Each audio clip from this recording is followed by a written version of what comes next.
बिस्मिल्लाहिर्रहमानिर्रहीम। अस्सलाम वालेकुम। प्रोग्राम मुकाबले में मेरे और हानू साहब की तरफ से तमाम देखने वालों को हम खुशामदीद कहते हैं।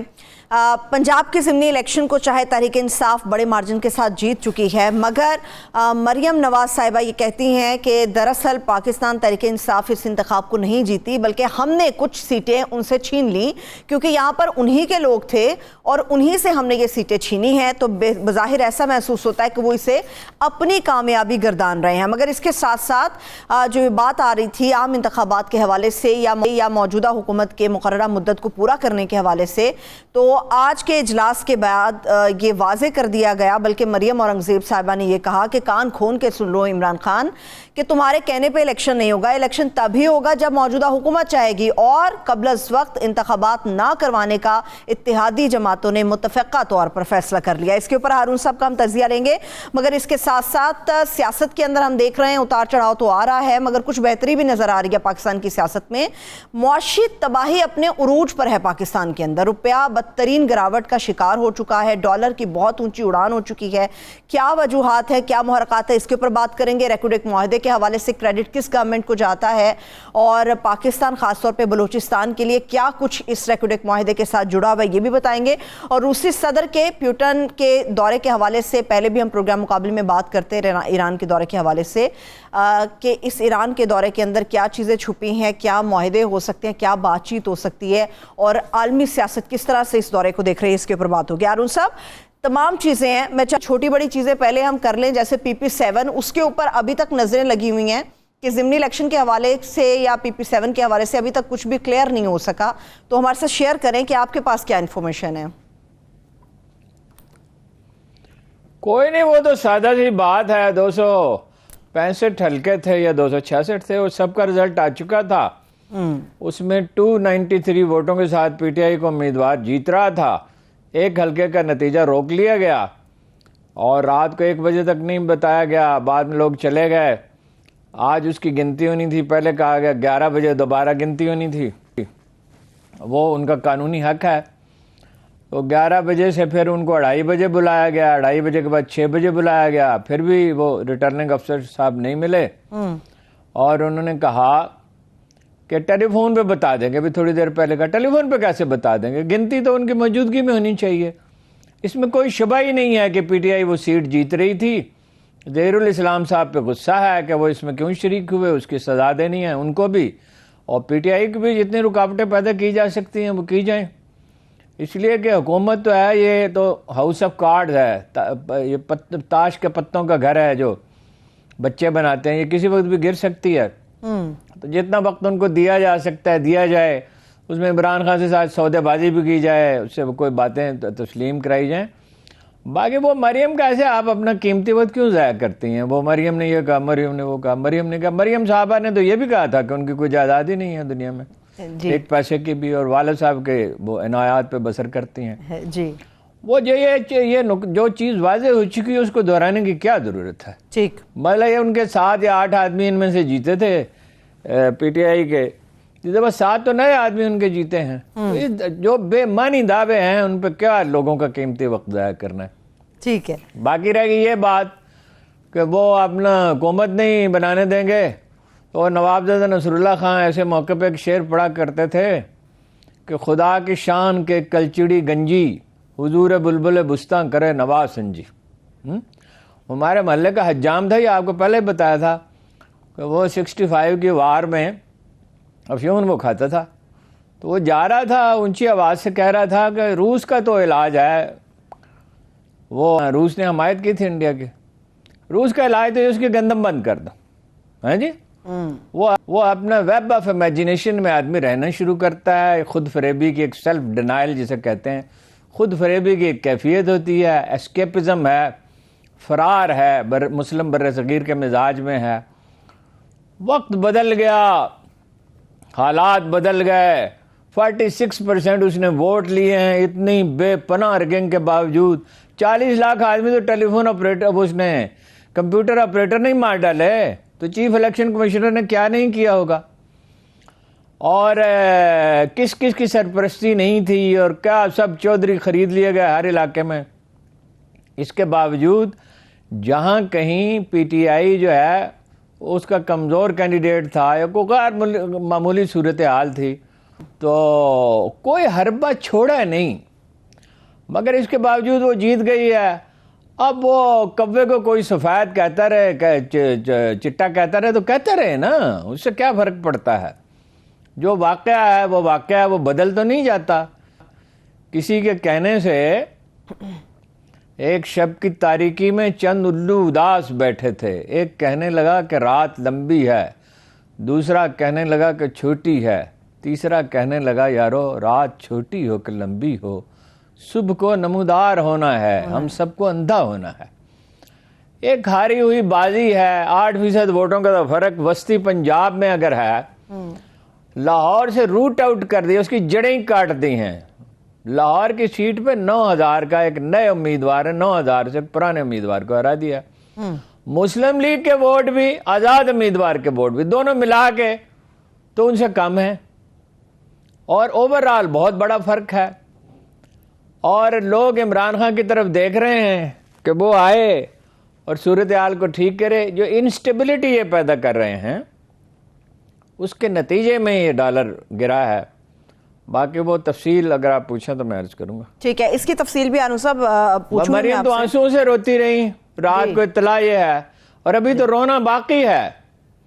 इन पार्टियों का कोई मुस्तकबिल नहीं है, ना पीपल्स पार्टी का और नून लीग का।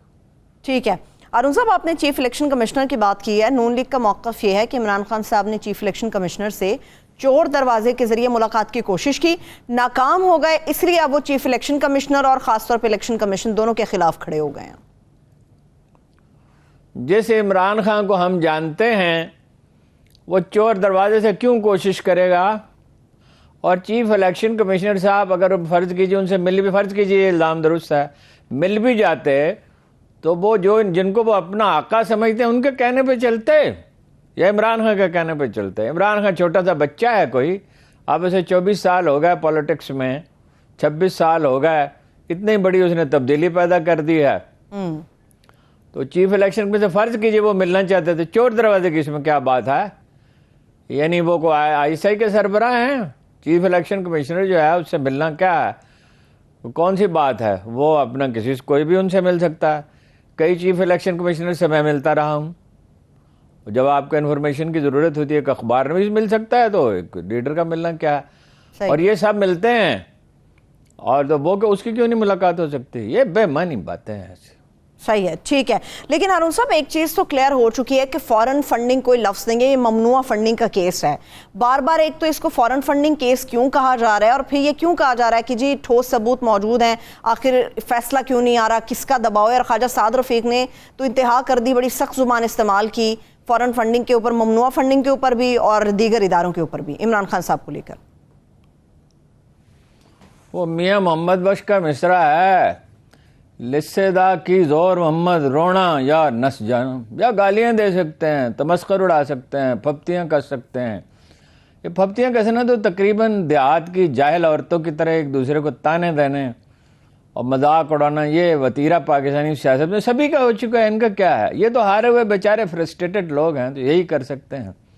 बात कोई उन्होंने कही हो ऐसी जिसकी वजाहत करना ज़रूरी हो या जिसमें कोई वजन हो, तो फिर तो एक बात है सही कि वो जो है गुमराह आदमी है, आप बड़े पारसा हैं, और नवाज शरीफ बड़ा पारसा है, और जरदारी पारसा, और शहबाज शरीफ पारसा जिसने एक दहले की कभी करप्शन नहीं की, एसेट्स उनके खरबों रुपए के हैं, करप्शन उन्होंने कभी की ही नहीं।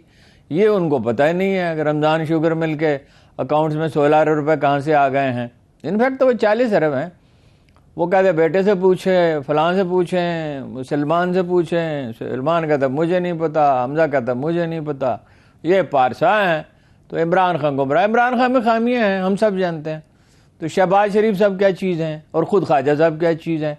और इमरान खान इतना ही गुमराह है, जिस चीज़ का उन्होंने उसे इल्ज़ाम दिया 2002 का कि वो अपना उसके साथ मिला हुआ था मुशर्रफ के साथ, तो मुशर्रफ ने तो सरपरस्ती की, काफिले की उस वक्त।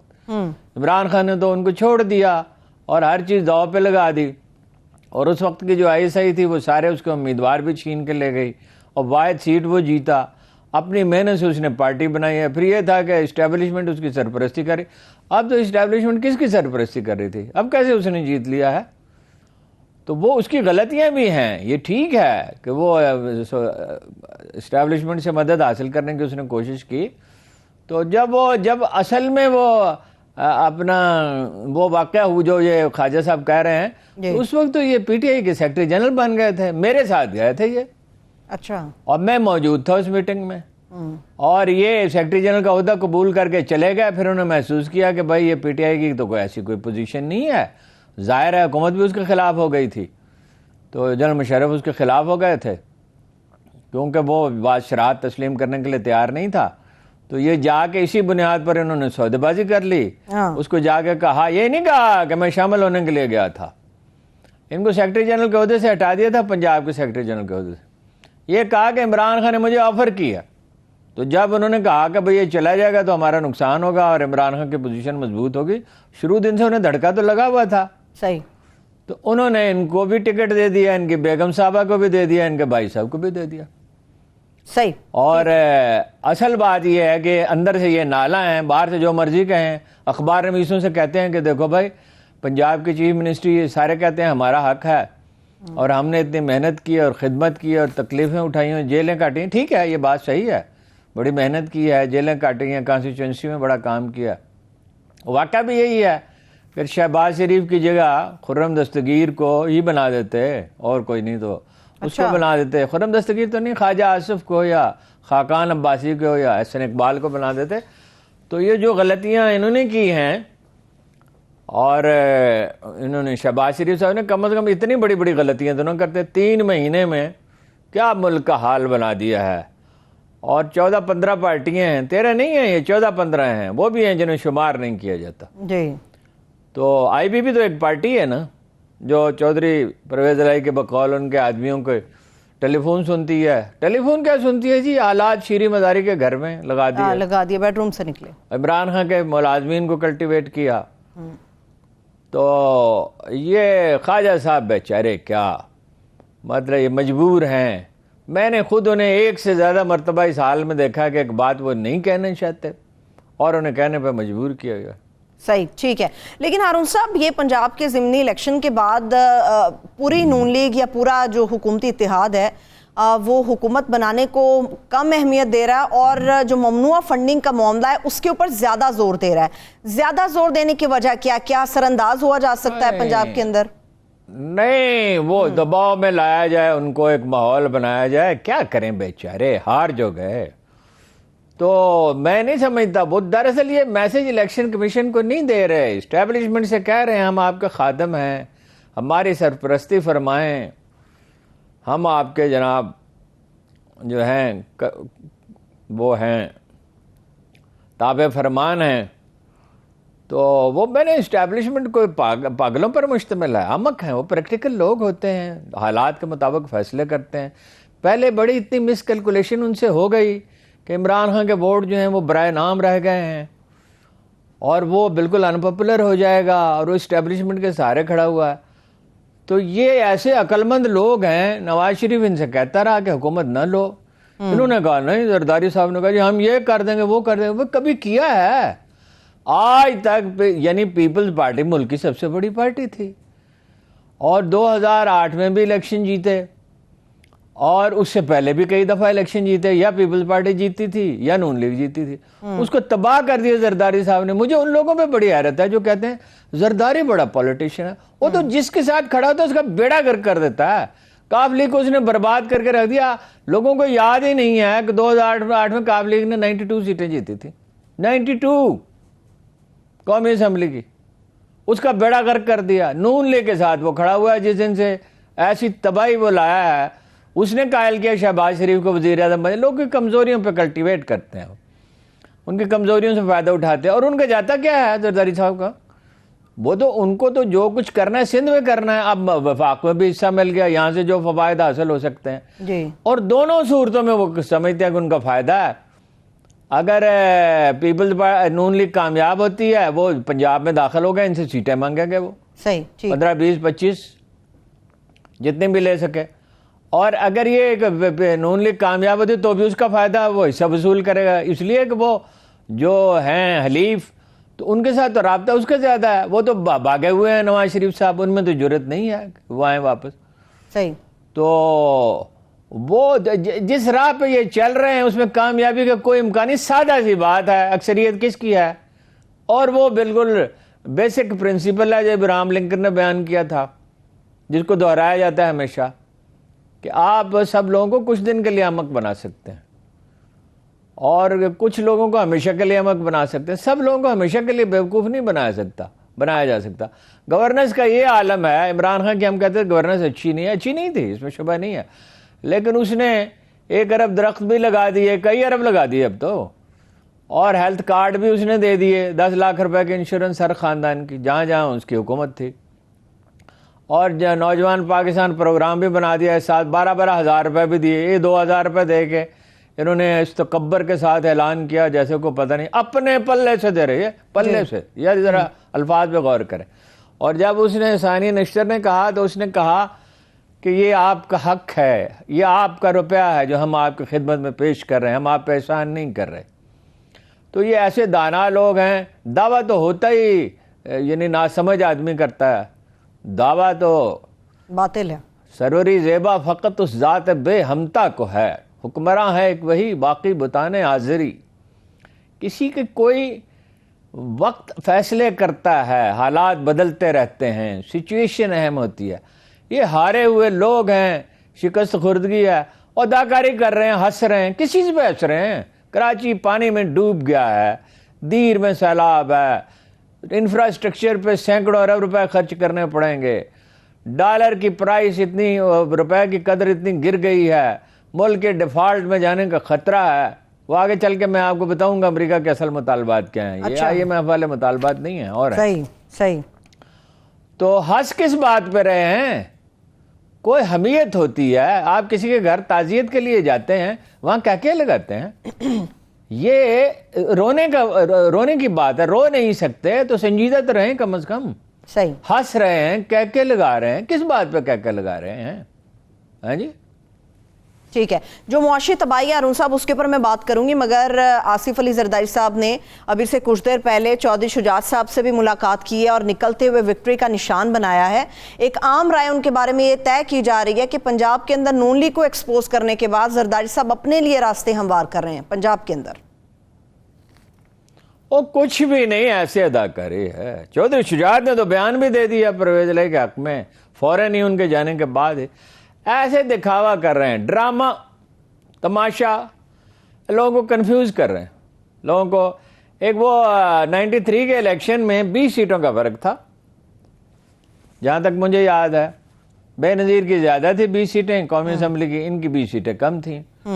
तो ये कबायली 10 अरकान को खरीदने के लिए इन्होंने एक साहब को जो है वो बीच में डाला, कुछ पैसे भी खर्च किए, वो फिर बिगड़ गए, उन्होंने फिर मुकदमा कर दिया, सुप्रीम कोर्ट में चले गए और सारा खेल ही एक्सपोज कर दिया। जैसे अभी खुर्रम दस्तगीर ने कर दिया था कि भाई हमें तो गिरफ्तारियों का खतरा था, हमसे तो कहा गया था कि भाई 100 रिटायर्ड जजों को वो अपना जज बना रहा है नैब के और आप सब लोगों को जेल में डाल देगा। बाद में हालांकि खुद ही इन्होंने कहा कि भाई हमसे तो अप्रैल में कहा गया कि वो असम्बलियाँ तोड़ने के लिए तैयार है। 4 अप्रैल को गालबन 5 घंटे की मीटिंग हुई और वो आपके लिए बेहतर है।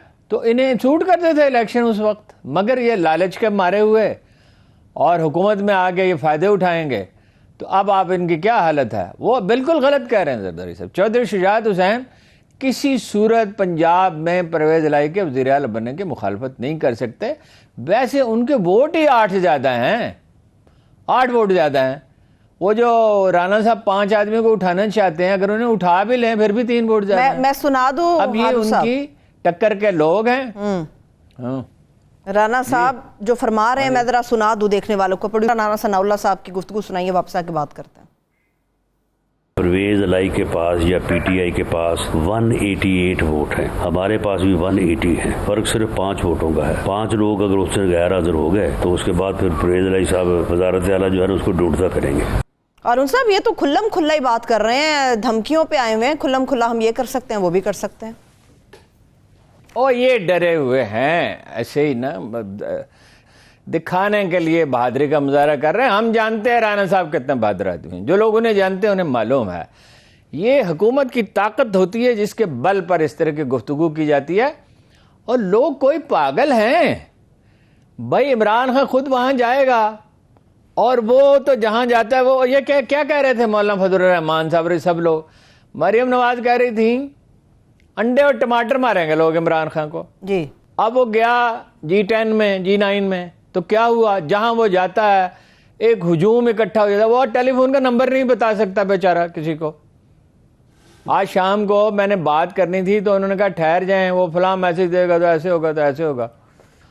तो वो जहां जाता है कीचड़ में, बारिश में एक जलसा हुआ, मेलसी का जलसा तो कहां का था, बारिश में जलसा हुआ, यानी लोग बैठ ही नहीं सकते थे, कुर्सियां भी नहीं रखी जा सकती, खड़े होकर लोगों ने सुना। और धूप में लोग आए, 12-12 घंटे खड़े रहे। तो ये कोई काबिल फहम बात है जो ये कर रहे हैं? वो बात करें जो काबिल फहम हो। बाकी मीडिया में उनका रसूख है और पैटर्न ऐसा है मीडिया का। देखें ना, हम अपना कितना कीमती वक्त ज़ाया कर रहे हैं जिसमें कोई माकूल बात की जा सकती है, लोगों को बताया जा सकता है कि बरसात में बच्चों को ये समझाएं, ये करें, वो करें, अपने मकान कैसे बचाएं, ग़ज़ा में क्या एहतियात करें और किन चीज़ों से बचना चाहिए। कितना कौम का कीमती वक्त ये लोग बर्बाद करते हैं। सही, ठीक है। और उन सब सियासत कोई ऐसी बात नहीं है। वो अपना परवेज़ इलाही साहब चीफ मिनिस्टर हो जाएंगे, वो बंदे उठा सकते हैं, तो ये बंदे उठाएंगे तो वो क्या चूड़ियाँ उन्होंने पहनी हुई हैं? वो आई भी इतनी ताकतवर होगी कि बंदे उठा देगी और इस्टेब्लिशमेंट बिल्कुल इनकी मदद नहीं करेगी, सवाल ही नहीं पैदा होता। परवेज़ इलाही साहब ने तो कहा कि जी अदालत से हम रुजू कर रहे हैं, इस मामले को लेकर के खुल्लम खुल्ला धमकी आ रही है। नहीं, वो तो राना साहब को तो मतलब हमारा अदालती निज़ाम ऐसा ही है, लेकिन ये कि इसमें राना साहब को सजा हो सकती है। और वो इलेक्शन कमीशन का मैंने कल आपसे वजाहत कर दी थी जी, वो अपना एक पार्टी का नहीं है, तीनों पार्टियों के खाते खुले हुए हैं और वो ममनुआ फंडिंग है, फॉरेन फंडिंग है ही फॉरेन फंडिंग नहीं है, ठीक है। उसमें जुर्माना हो सकता है, जुर्माने से ज्यादा कुछ नहीं हो सकता। अच्छा, ठीक है। फवाद चौधरी साहब, अनु साहब कहते हैं कि हमने जब पंजाब में गवर्नमेंट बना ली तो फिर राना सनाउल्लाह साहब हों और अताउल्लाह तारड़, इन दोनों के पंजाब के अंदर दाखिले पर मुकम्मल पाबंदी लगा देंगे। ये सही है? फेयर तरीके से कर रहे हैं वो काम? नहीं, क्या मतलब, सवाल आपका क्या है? उन्होंने कहा है कि पंजाब के अंदर दाखिल नहीं होने देंगे हम अताउल्लाह तारड़ साहब को, पाबंदी लगा देंगे, ये उन्होंने कहा है। सवाल क्या है? सवाल ये कि फेयर तरीके से ये सियासत कर रहे हैं अरुण साहब। ऐसा हो सकता है आप किसी सियासतदान पे पाबंदी लगा दें? फवाद चौधरी साहब की बात कर रही हूँ। वो तो जब लगेगी तब देखेंगे ना। ये तो हर वक्त एक दूसरे के खिलाफ इसी तरह की बातें करते हैं बचगाना। बहरहाल ये दोनों फसादी तो हैं, इसमें कोई शुबा नहीं। उधर शहबाज गिल है फसादी, वो कह रहा है मुझे वजीर दाखिला बना दे। आपको किस तरह वजीर दाखिला बनाएंगे भाई? आप तो है ही नहीं, इलेक्टेड ही नहीं है। आपको पहले सेनेटर बनाए, जो आसान नहीं है। लोग कहेंगे कि भाई ये कहाँ से आ गए ये भाई साहब, तो अचानक टपक पड़े बिल्कुल जो इलेक्शन के मौके पे। जिन लोगों ने 20-20 साल काम किया, खतरात मोल लिए हैं, अपनी ये खून पसीने की कमाई खर्च की है और बरसों जो है सड़कों पे धक्के खाए हैं, उनमें से किसी का राइट है कि इसका राइट है इसको बना देना? और उन साहब हजारों ख्वाहिशें ऐसी कि हर ख्वाहिश पे दम निकले। बेचारे का क्या है और राना साहब का क्या है? हाँ, ठीक है, ब्रेक ले लेते हैं हारून साहब, ब्रेक से वापस आगे इस पे बात। Welcome back. हारून साहब, सियासत के आशारिये मुस्बत हो रहे हैं तो फिर जो मुआशी आशारिये हैं वो मनफी क्यों हो रहे हैं? डॉलर क्यों इतना ऊपर चला गया अचानक से? सियासी बेयकीनी की वजह से। जब पंजाब में कुछ मालूम नहीं क्या होगा, मरकज में क्या होगा, दूसरी बात और अवामल भी हैं, वो मैं सारे आपको गिनाता हूँ। मिसाल के तौर पे डॉलर चाहिए उन लोगों को जिन्होंने खाम माल मंगवाना है अपनी सनतों के लिए, मशीनरी मंगवाई हुई है, सौदे हो चुके हैं, अब डॉलर वो जिस भाव भी खरीद रहे हैं। एक ये है फैक्टर। दूसरा ये है कि लोग पैसे मुल्क से बाहर भेज रहे हैं और ये आज नहीं हो रहा अमल, ये मुस्तकिल जारी रहा, अब तेज हो गया। यानी ओवर इनवाइसिंग तो होती है, एक चीज़ $1 बिलियन की मंगवाई जाती है चीन से और दिखाई जाती है $1.5 बिलियन की। उसमें सारा FBR का क्यों मैं मुस्तकिल कहता हूं कि FBR को ठीक करें, तो वो इस वजह से। लेकिन इसके पीछे एक बहुत बड़ी घनौनी चीज है जिसकी कोई सियासतदान बात नहीं करता। मुझे हैरत है क्यों नहीं करते। देखिए, जो उनकी फॉरेन रिलेशंस कमेटी है उसके सरबराह ने, मैं नाम इसलिए नहीं ले रहा, मैंने इजाज़त नहीं ली उसकी, एक पाकिस्तानी से जो अमेरिका के दौरे पे गया था, सरकारी शख्सियत से ये कहा कि अफगानिस्तान में आपने हमें धोखा दिया और हमारी शिकस्त का बायस बने। उन्होंने कहा भाई आप एक सुपर पावर थे, आपने 20 साल वहाँ रहे, जंग लड़ी, आपको बता दिया गया कि आप कामयाब नहीं हो सकते, अवाम आपके साथ नहीं थे, और पाकिस्तान ने तो 70,000 आदमी अपना कुर्बान किए, 100-150 बिलियन डॉलर का नुकसान पहुंचा, तो हमारा क्या कसूर है? तो उसने हंस के कहा कि हम एक सुपर पावर हैं और हमारी लीडरशिप क्यों सुबकी मूल्य और क्यों हजरा था, क्यों वो अपना लोगों के शर्मिंदा हो और क्यों सियासी क़यादत अपना मुस्तकबिल दाव पे लगाए, तो हम तो किसी को जिम्मेदार ठहराएंगे। देखिए 3 चीज़ों का वो मुतालबा कर रहे हैं अमरीकी, 3 चीज़ों का बिल्कुल वाज़ेह, कोई एम्बिग्विटी नहीं है। ये सियासतदान ये बात इसलिए नहीं करते कि इनमें से कोई अमेरिका को नाराज़ नहीं करना चाहता। एक ये मांग रहे हैं अड्डे, अमेरिका अड्डे मांग रहा है यहाँ पे, हाँ जी, ये आपकी सरजमीन पे वो मौजूदगी चाहते हैं अपनी। अफगानों पे उनका गुस्सा ख़त्म नहीं हुआ और उसका गुस्सा हम पे भी, हमसे बदला लेना चाहते। दूसरा वो कहते हैं कि इंडिया के साथ तजारत करो, बॉर्डर्स खोलो, और तीसरी बात यह है इसराइल को तस्लीम करो। सऊदी अरब की लीडरशिप ये रिस्क नहीं लेना चाहती कि वो तनहा तस्लीम करे। पाकिस्तान तस्लीम कर लेगा तो उनके लिए आसानी हो जाएगी। वो मेरा नहीं ख्याल डिफॉल्ट तक मामला जाएगा, खतरा तो है अगरचे, वो करीब करीब उसके आपको रखेंगे। अच्छा, लोग कह रहे हैं कि एटमी प्रोग्राम का भी मुतालबा करेंगे, वो अगर आप ये मुतालबे मान लेंगे तो उसके बाद करेंगे। इसका हल बहुत आसान है, ठीक, यानी करने में तो ज़ाहिर है दुश्वारियाँ होंगी इम्प्लीमेंट करने में, लेकिन हमें कराची जाना हो, फर्ज कीजिए जहाज पे नहीं जा सकते, कार पे नहीं जा सकते, बस पे भी नहीं जा सकते, रास्ता तो मालूम है ना आपको। अगर मोटरसाइकिल पे या साइकिल पे भी इवन जाना पड़े तो आप पहुंच जाएंगे अगर आपको रास्ता मालूम। रास्ता इसका वाज़ेह है, रास्ता इसका ये है कि आप प्यूटन को दौरे की दावत दें, अच्छा, आप रूस से तेल खरीदें, आप राशनिंग करें, 7-8 बिलियन डॉलर गैर जरूरी इंपोर्ट्स पहले ही काफ़ी बंद कर दिए और भी बंद कर दें। जो चीज़ें पाकिस्तान में बनती हैं वो मगर चंद महीने के का मसला है ना, 7-8 बिलियन डॉलर आपने बचाने। ठीक, चीन आपका वज़ीर आज़म चला जाए और वो इमरान खान जाए तो उसकी बात वो सुनेंगे, स्टेबल गवर्नमेंट हो, और वो चंद टेलीफोन कॉल्स की बात है कि वो गवर्नमेंट बन जाएगी। ठीक है, ये तो बिखर जाएंगे, जब इनकी हुकूमत नहीं होगी तो ये बिखर जाएंगे, और वो सपोर्ट गेन कर सकता है। अभी कराची में बल्दियाती इलेक्शन होंगे, उसमें भी जाहिर हो जाएगा। अच्छा, पख्तूनख्वा में भी होंगे बल्दियाती इलेक्शन। हालांकि पहले जो हुए थे इलेक्शन पहले मरहले में तो उनको नाकामी हुई, अब उसको नाकामी नहीं होगी। वो चला जाए, चीन और रूस मिलकर आपकी मदद कर सकते हैं। 40 बिलियन डॉलर के इन्वेस्टमेंट के मुआहदे किए ईरान ने, तो पाकिस्तान में क्यों नहीं कर सकता रूस इन्वेस्टमेंट? उन्होंने कोई 50 बिलियन डॉलर एक्स्ट्रा कमाए इस साल तेल से, वो पाकिस्तान को तेल दे सकते हैं, उधार दे सकते हैं। सही, इसलिए कि रूसियों को खतरा है अमेरिका से और उनके इत्तेहादियों से। जब आप इस तरफ जाएंगे तो अल्लाह माला चीन जो है, ये जुर्रत की बात होती है, राह माला अमेरिका का रवैये में तब्दीली आएगी। ताकत एक नफ्सियाती चीज़ है, ताकत कोई ठोस चीज़ नहीं है, ताकत कोई मेज़ कुर्सी नहीं है, छत नहीं है, कोई पहाड़ नहीं है, ये एक जहनी कैफियत है। अगर आप मजबूत हैं, पुरज़्म हैं, तो आप कामयाब हो सकते हैं। वो ब्रूस रीडल ने क्या वो किताब लिखी है, no exit from Pakistan, Pakistan को छोड़ नहीं सकती दुनिया।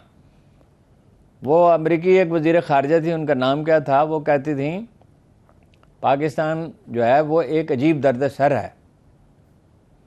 पाकिस्तान एक उसकी अहमियत है, वस्ती एशिया का दरवाज़ा है पाकिस्तान, और उसका भी दरवाज़ा है मशरक़ वस्ता का भी, हाँ जी। तो पाकिस्तान को कोई नज़रअंदाज नहीं कर सकता। पाकिस्तान एक एटमी ताकत है, फ़ौज है। सियासतदान कमज़ोर हैं, क्यों कमज़ोर हैं? इनके ज़ाती मफादात हैं। सही, ये इंटरनेशनल इस्टेब्लिशमेंट के एजेंडे पे चलना चाहते हैं नवाज शरीफ साहब। तो यहाँ तक कह दिया उन्होंने कि पाकिस्तानी फ़ौज ने जितने कश्मीरियों पे जुल्म किए हैं इतने तो इंडियंस ने भी नहीं किए। पाकिस्तानी फ़ौज ने कश्मीरियों पे कौन सा जुल्म किया है जी?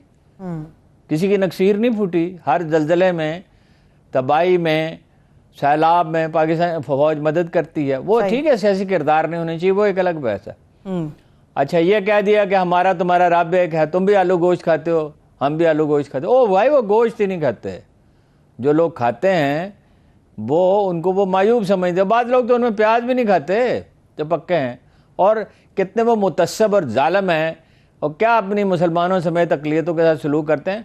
नवाज शरीफ साहब उन्हें अपना फितरी हलीफ करार देते हैं। कभी मोदी के खिलाफ एक लफ्ज़ उन्होंने कहा है? कभी कश्मीरियों पे इतना जुल्म हो रहा है 10 साल से एक लफ्ज़ उन्होंने कहा? आज भी शहबाज शरीफ साहब ने एक होम्योपैथिक किस्म का बयान दिया है, भाई ने तो नहीं दिया, भतीजे ने तो नहीं दिया है। तो ये इंटरनेशनल इस्टेब्लिशमेंट के साथ चलना चाहिए। फजलुर रहमान साहब दरख्वास्त लेके गए थे जी, अमेरिकी सफारत खाने, मुझे वज़ीर आज़म बना दें जी जी। इन सब का हाल ये है, थोड़ी सी जुर्रत की ज़रूरत है। अवाम जो है कुर्बानी देने के लिए भी तैयार हो जाएंगे, तकलीफ बर्दाश्त करने के लिए भी तैयार हो जाएंगे। कुछ ज़रूरी इक़दाम हैं करने के, वो करें। ईरान से आप गैस ले सकते हैं, अगर आप डट के खड़े हो जाएं तो दुश्वारी तो बहुत होगी, तकलीफ तो होगी, मगर फिर आसानी लेकिन है। दुनिया आपके साथ। अभी सऊदी अरब में सऊदी लीडरों ने जो बाइडन के साथ क्या तर्ज अमल इख्तियार किया, वो कहता था मैं इनको शूदर बना के रख दूंगा, शूदर वो खुद बना, वहां गया और झुका। ठीक है।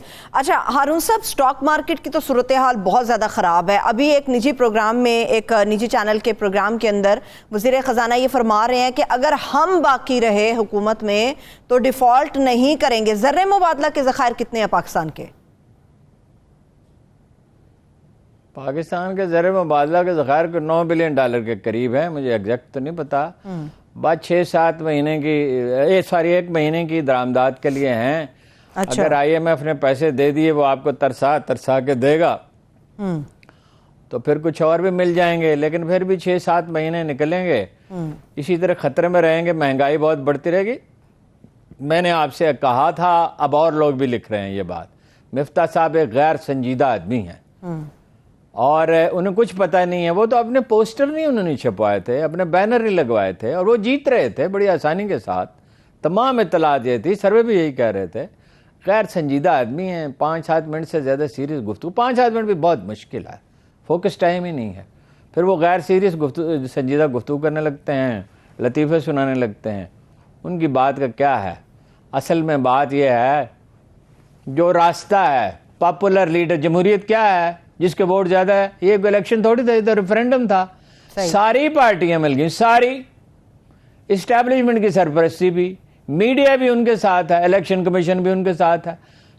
वो 18 पार्टियों से इलेक्शन लड़ा, सारे चौधरी भी खरीद लिए, इलाकाई चौधरी जितने होते हैं। तो इसके बावजूद अगर वो 8% उसने वोट ज़्यादा ले लिए, दरअसल उसके 10-12% वोट इनसे ज़्यादा हैं। वो आए, और उन्हें भी चाहिए, खान साहब को ज़्यादा खौफजदा न करें लोगों को, हालात बहुत ख़राब हैं। ऐसे मौके पर लड़ाई झगड़ा जो है, बाहमी कशीदगी, वो ख़तरनाक होती है कौमों के लिए।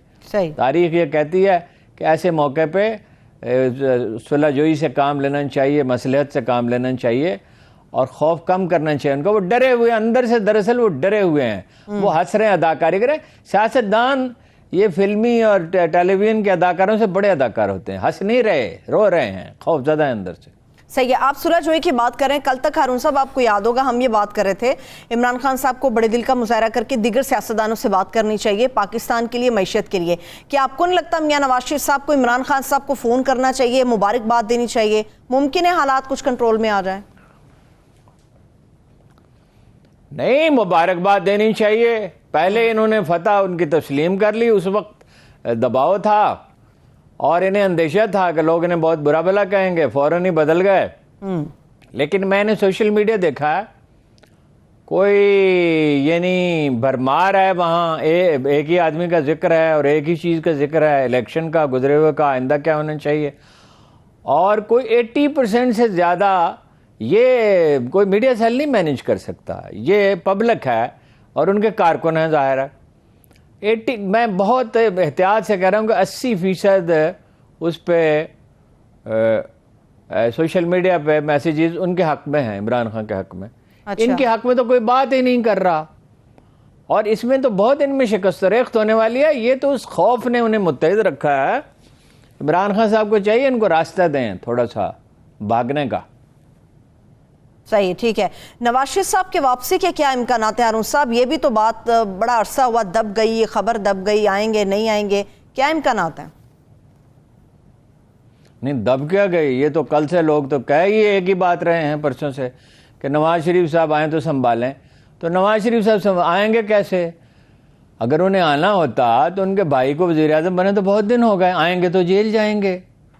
ये तो बहुत अवामी दबाव पैदा हो जाएगा और वो इमरान खान साहब उठ के खड़े हो जाएंगे, उनके वर्कर भी उठ के खड़े हो जाएंगे। अगर 30-40 लाख छतों पे खड़े हो गए और बाजारों में जमा हो गया तो नून लीग कहाँ से आदमी इतने लाएगी? उनके पास तो वोटर तो हैं, वर्कर नहीं है उनके पास। वोटर तो अब भी हैं उनके पास, काफ़ी हैं। दूसरी बड़ी पार्टी तो वही है।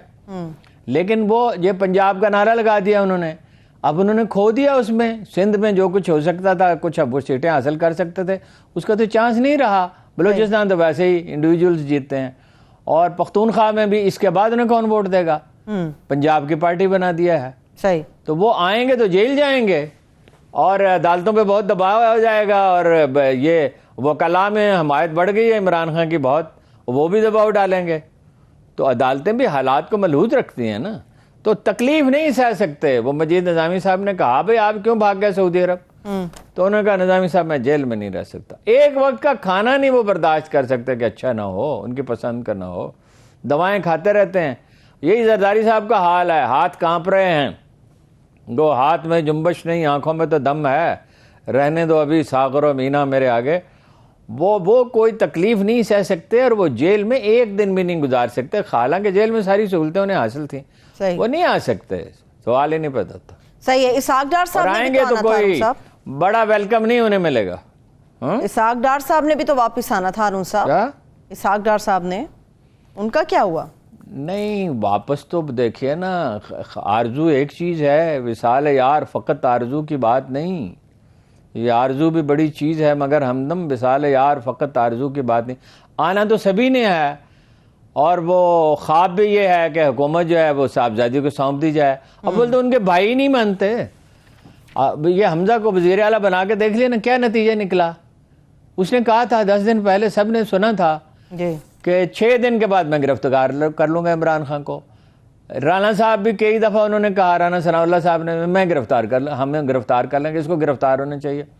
और गिरफ्तारी तो बहुत दूर की बात है। तो ये मतलब ये उससे इलेक्शन हार गए और अगला इलेक्शन बहुत बुरी तरह से है। अगर यही सब कुछ ये करते रहे तो इलेक्शन तो एक दिन होगा, जाहिर है। कितना मुलतवी कर सकते हैं? डिफॉल्ट में तो नहीं जा सकता पाकिस्तान।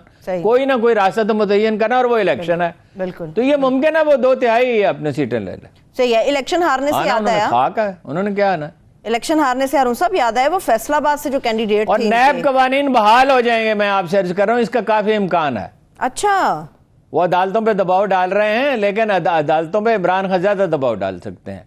और जो कानून कायदे की बात यह है कि आईनी एहतसाब का निज़ाम मुअत्तल नहीं किया जा सकता। ये नहीं हो सकता कि जी रिश्तेदारों से नहीं पूछा जाएगा, बहन भाइयों से नहीं पूछा जाएगा, मातहतों और मुलाजमीन से नहीं पूछा जाएगा। मतलब ये, इसका मतलब तो ये है कि कानून ये बना दिया कि चोरी करें और माल छुपाने की आप इजाज़त है, किसी के नाम पे भी रख दें।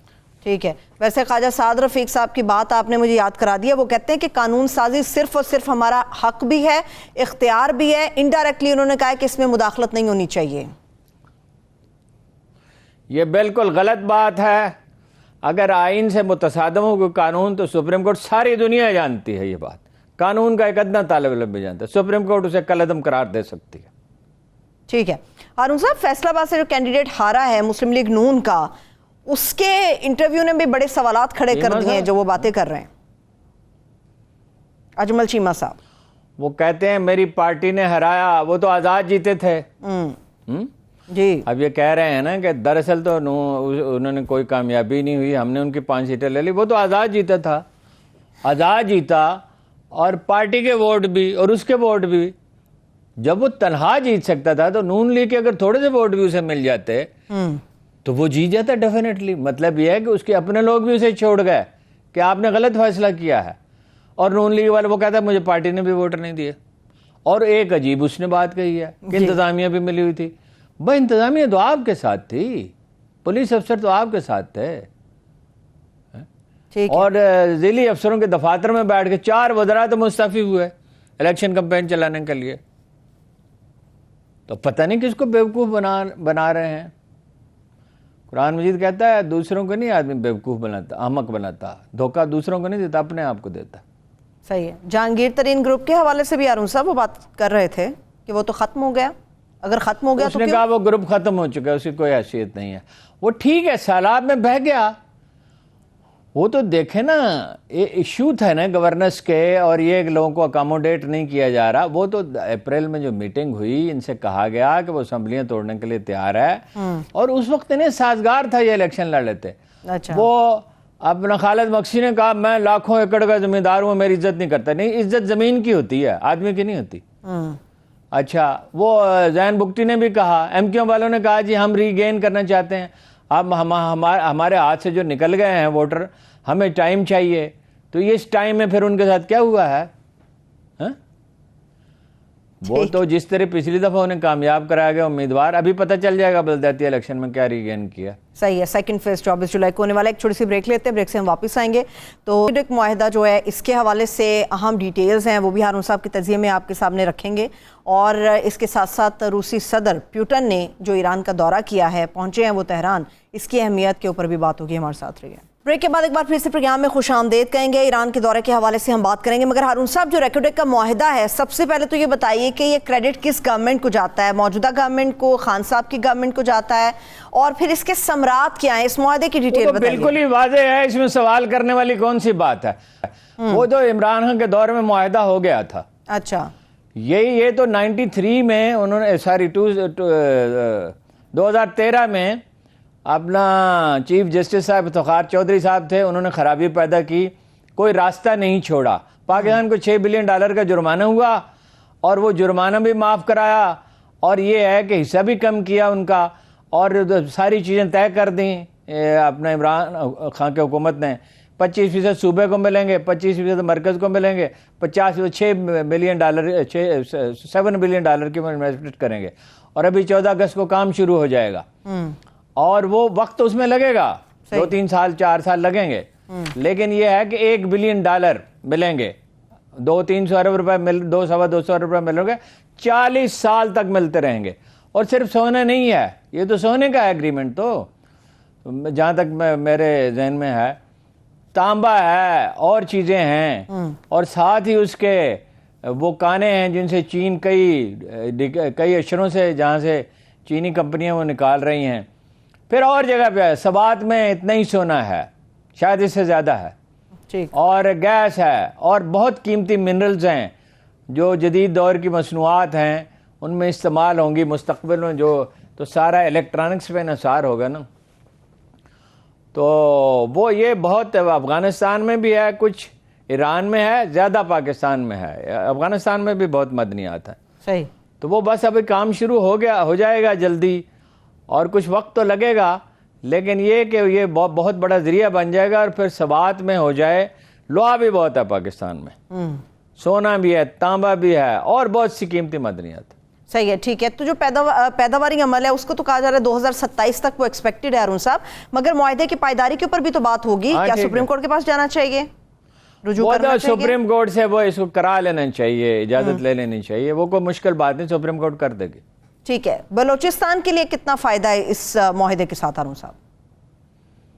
बता तो दिया आपको, $1 बिलियन सालाना मिलेंगे, और क्या? नौकरियों के हवाले से बात कर रही हूँ अरुण साहब, नौकरियों के हवाले से, मैशत के रोजगार के हवाले से बात कर रही हूँ। 7-7.5 हज़ार जॉब्स पैदा होंगी, जिसमें मकामी लोगों को तरजीह दी जाएगी।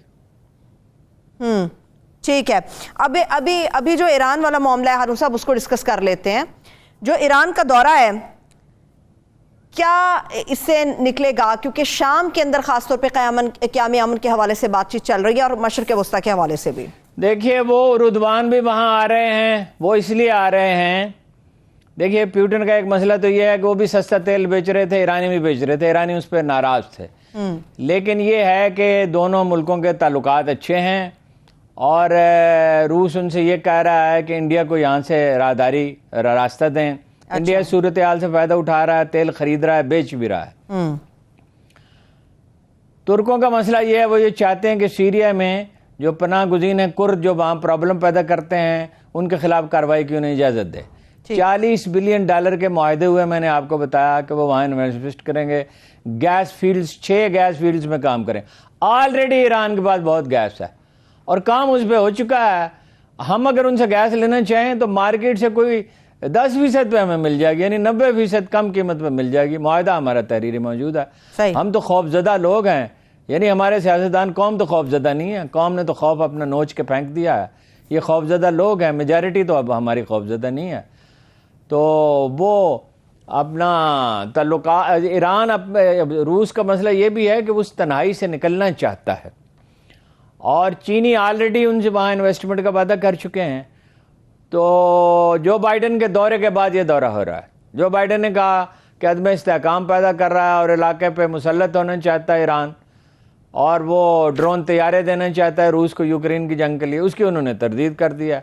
वो ईरान ने कुछ चीज़ें बनाई हैं, जब वो आइसोलेशन में गए, उन्हें तनहा कर दिया गया, तो मेरे ईरान जाने का मौका मिला है, तो बहुत सी चीज़ें उन्होंने बनाई। मतलब कैंसर की बाद अद्वियात उन्होंने हमें दिखाई कि जो मार्केट से कोई 10-15% कीमत पे वो बेच रहे थे। अच्छा, इसी तरह और बहुत सी चीज़ें उन्होंने बनाई हैं। ड्रोन तैयारे उन्होंने बनाए तो हैं, लेकिन रूसी जो है उन्होंने कहा कि रूस को नहीं दे रहे हम। ईरानी और खामनई के एक नुमाइंदे ने ऐलान किया कि हम एटम बम बना सकते हैं। बनाएंगे नहीं। ये दरअसल मैसेज है कि हमें तंग करने की कोशिश न की जाए। असल में वो ये कह रहे हैं कि अगर हमें तंग करेंगे तो हम बना लेंगे। अच्छा, ठीक है। चलिए हारून साहब, मेरे पास आखिरी 1 से 1.5 मिनट है, मगर जाते जाते मैं चाह रही थी कि और भी मामला है आमिर लियाकत हुसैन साहब का, उनके हवाले से कुछ बात हो सके, क्योंकि दरमियान में कोई रकम का मामला सामने आ गया, अदालत से उनकी बेवा ने रुजू कर दिया। दानिया शाह उनकी तीसरी बेगम थी जी, उन्होंने ये कहा, उनकी वालिदा ने ये कहा है कि मुझे उसने टेलीफोन किया और ये कहा कि 25 करोड़ रुपए लेके कराची से आ रहा हूँ। अब जाहिर है, और उन्होंने पोस्टमार्टम का मुतालबा किया। अब जाहिर है ये भी हो सकता है कि ये बात दुरुस्त ना हो, मतलब मरहूम ने दुरुस्त ना कही हो या ये दुरुस्त ना करे, वो तो उसकी तहकीकात होगी तो पता चलेगा। और हमारे जो अदारे हैं उनका हाल आपको पता ही है। अब पता नहीं क्या, मैं कह नहीं सकता कि उसमें क्या होगा। बहरहाल उन्होंने कहा है तो इसकी तहकीकात तो होनी चाहिए। ठीक है, एक आखिरी सवाल। अच्छा थानेदार, इंस्पेक्टर चंद दिनों में इसकी तहकीकात कर सकता। ठीक है, एक आखिरी सवाल हारून साहब, पोस्टमार्टम के लिए बार बार कहा जा रहा है, डिमांड की जा रही है, होना चाहिए आप समझते हैं? क्योंकि उनका ये मुतालबा है कि बेनज़ीर का नहीं हुआ, होना चाहिए, जाहिर है। और किस तरह पता चलता है? तहकीकात के लिए जो चीज़ भी ज़रूरी है वो होनी चाहिए। ये डिटरमिन होना चाहिए कि क्या किसी ने कोई, मतलब ये है कि कोई किसी जुर्म का इर्तिकाब हुआ है या क्या हुआ है, ये वाज़ेह तो होना चाहिए ना। चीज़ों को हमेशा वाज़ेह रहना चाहिए। जितना शफाफ होगा, जितना कानून ज़्यादा नाफिज होगा, कानून का खौफ होगा, उतना ही अमन होगा माशरे में, उतने ही जराइम कम होंगे। जुर्म तो तफ्तीश होने से कम होते हैं। सही, ठीक ठीक, बहुत शुक्रिया, थैंक यू सो मच। और लिखने वालों का शुक्रिया। मुझे इजाज़त दीजिए, अपना ख्याल रखिए, खुदा हाफ़िज़।